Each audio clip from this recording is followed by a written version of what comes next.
If you identify with this body and consider this body as me, then whatever will be pointed out to this person becomes you, meaning you are the receiver then. And then whether it's insult or whether it's a praise or whether it is accolades, you will be either very happy or very sad and very upset about what was said. But when somebody is saying something insulting or very crass or very crude or very harsh or very abusive word, and if at that time you remember this, I wish to use the word, if you know this, that this body is not you, this identity is not you, then whatever the person is saying wouldn't make any difference at all. But you have to be very, very aware and awakened for that. And the best example for this is when Sri Krishna is being abused by Shishupal, and he had given this boon to Shishupal's mother that I will excuse his 100 mistakes, 100 sins, but not 101. If he exceeds that limit, I'll chop off his head. So when Shishupal was abusing in the royal court and saying all the dirty and nasty things to Sri Krishna was actually counting 80, 81, 82, 83, kept on counting. And when he comes to 97, he says, Shishupal, just 3 left. Can you imagine? He's being abused and he's very patiently and nicely and tolerantly, he's just counting the number of abuses what he's hurling at Sri Krishna. And as he comes to 99, he gives another warning, just 1 left, hold your tongue. But he doesn't.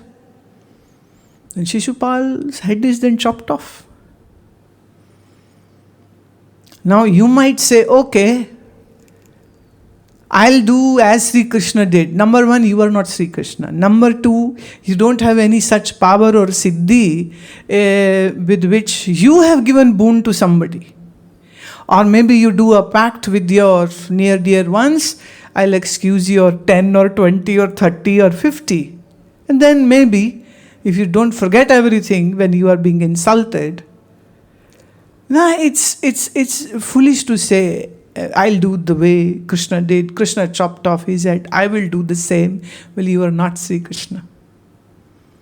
You are not. So don't try to ape or copy them. The only best thing what you can do is, in that situation, especially when you are going to interact with other person, just remember who you are and disidentify yourself from this body, from this mind, intellect and ego composite, that this is not me. And let me keep my self-awareness. And now let me listen to what other person is saying. Well, if other person is carrying anger and hatred and bad things in their mind, they can only give that much to you. So, what other person says defines that person, not you.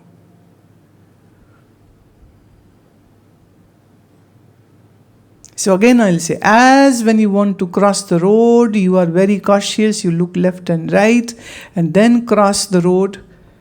Similarly, when you are going to interact with people, be very cautious at that time, because this is the time, if you are not watchful, you will have a bad accident. How dare you say this to me? How dare you say this to me? And for every situation, you cannot even retaliate back. Somebody is senior, somebody is, at a position, you can't fight with them. But say, if they have done something or said something which is harsh, and you are just then brimming with anger inside, and this anger will actually hurt you, not the other person. So, if you blurt out something, you are waging a war with that person. If you don't say something, then you will be boiling with anger inside and hurting your own body and your own mind. So it's not sensible at all. What hurts you is not somebody's words or somebody's gestures. What hurts you is your own ego. The pampered, ego doesn't want any disrespect coming from any corner, from anywhere, from whosoever.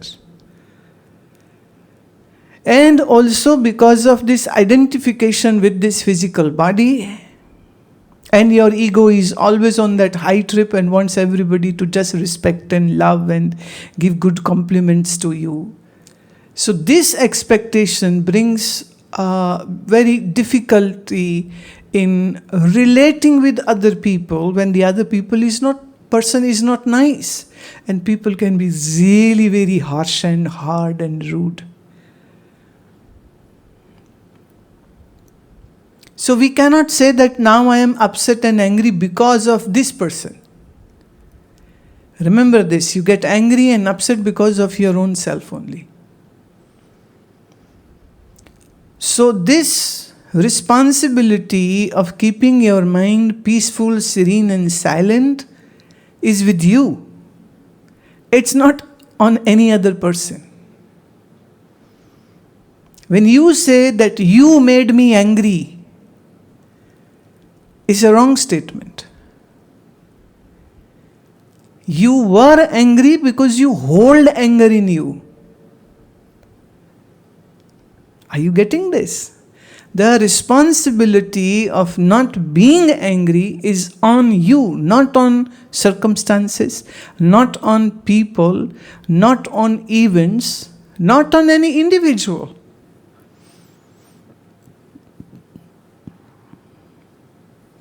Because the other person said this, because the other person did this, that's why I became angry or I fought. It's a very lame excuse. You have anger inside, hence this disturbs you and this anger volcano erupts. You have this sense of I am very, very important and everybody should respect me. This disease is there in you, hence you get offended so often and so easily and so quickly.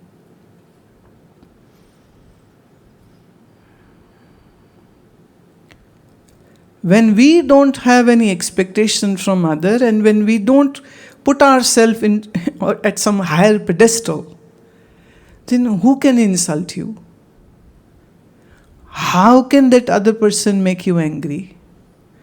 How can the other person be responsible of you being violent? So if you are being violent, you are responsible. If you are abusive, you are responsible. If you are fighting with somebody, you are responsible.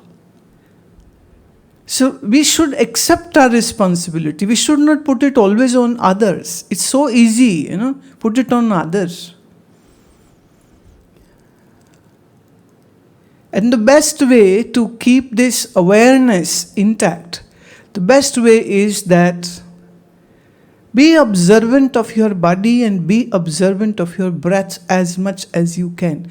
You're walking, you're sitting, you're eating, you're reading, you're bathing. Just watch your breath. Just be with your breath all the times. And this remembrance that this body is not me. This body is not me. So this alone can help you to be, I'm not saying that you cannot be angry or you should not be angry. There can be some circumstances where you have to exhibit anger, but then you are the artist who is playing this act of anger. And you know what volume you wish to keep it. Are you getting what I am saying? Like when the drama people, when they are doing a show, like one actor has to hit the another person. Both are acting. One is a villain, one is a hero. So when hero will hit the villain or villain will hit the hero, they will bring their hand with such force and right before the cheek they'll stop. But they do it so smartly, it seems, he gave him a slap. So they know how to control their body movement. They know how to use the force that much which doesn't hurt the person, and they perform in such a way that it's very believable. And all the people say, he hit her. So they are creating that beautiful act.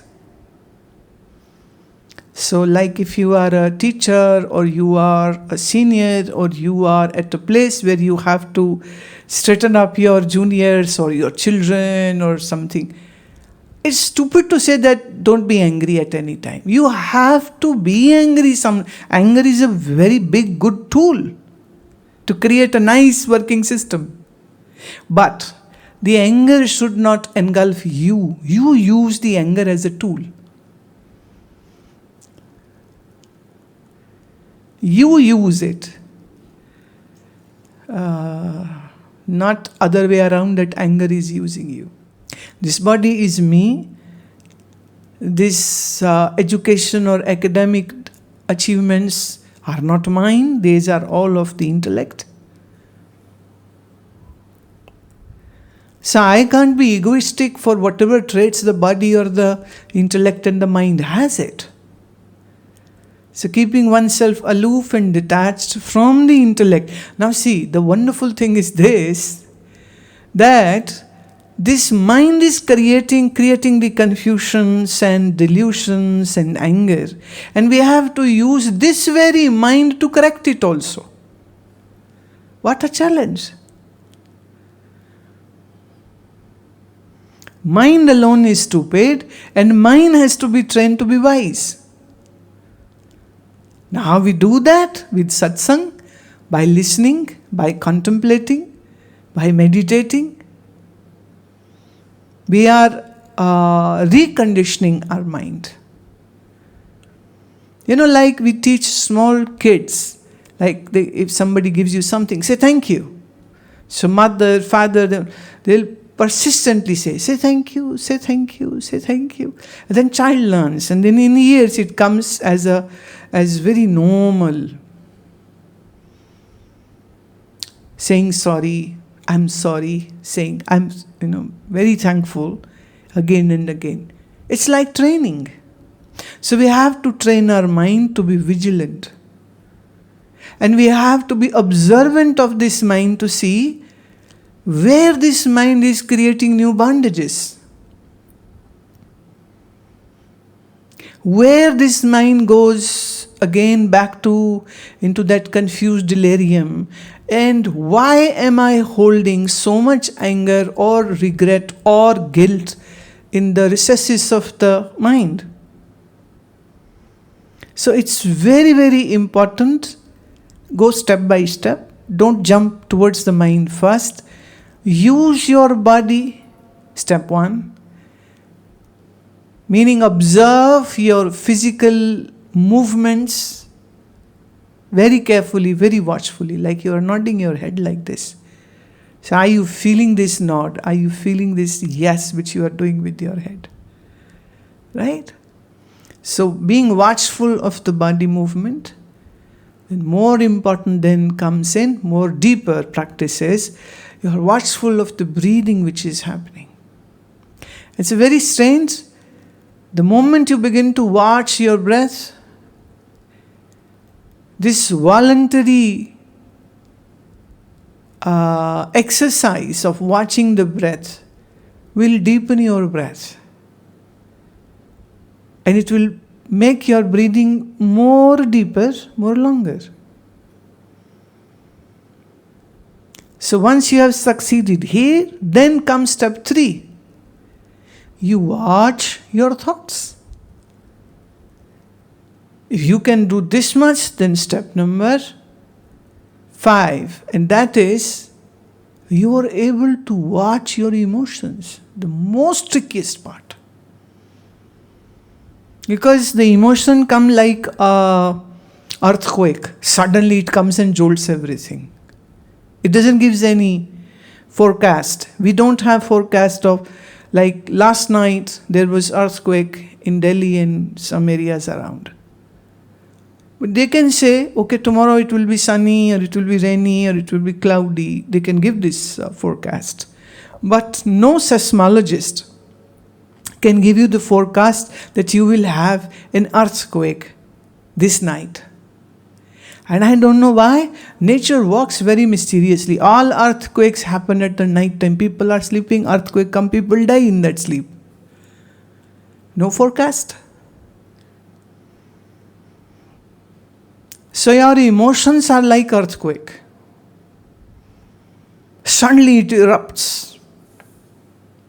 Sadness, joy, pleasure, anger, empathy, compassion, lust, greed. It just comes. Thoughts still give you some time. Emotions do not.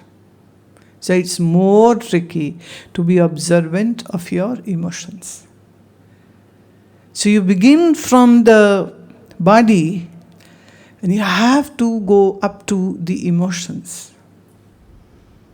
Now this is a very long journey. I have spoken it so quickly and finished it off, but actually it's a very, very tedious journey. So maybe make a point from now on up till evening, be watchful of your body. When you blink, when you speak, when you hear, when you walk, when you do something with your hands, when you are sitting, feel your hands and feet and legs and thighs and butt and stomach and chest and back and head and wherever you look, don't look unconsciously. Wherever you see, don't see unconsciously. I'm not talking about breath, I'm saying just the body.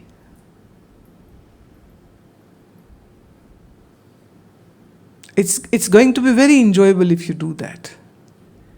And it will teach you so much. That how quickly you will forget that you were supposed to be watchful. You'll totally forget it. But don't be guilty of forgetting, just pick up the threads again and then again be watchful. So being in that moment with total fullness and being with the body with total awareness. And from body, finally, a day will come where you can watch your emotions. And this whole journey will lay everything in front of you so nicely that even when the wave of anger will arise, you will be able to see, here the anger is arising. Now there you have the ability to either allow it to fall back or allow it to go and do its job if it is required so. Got it?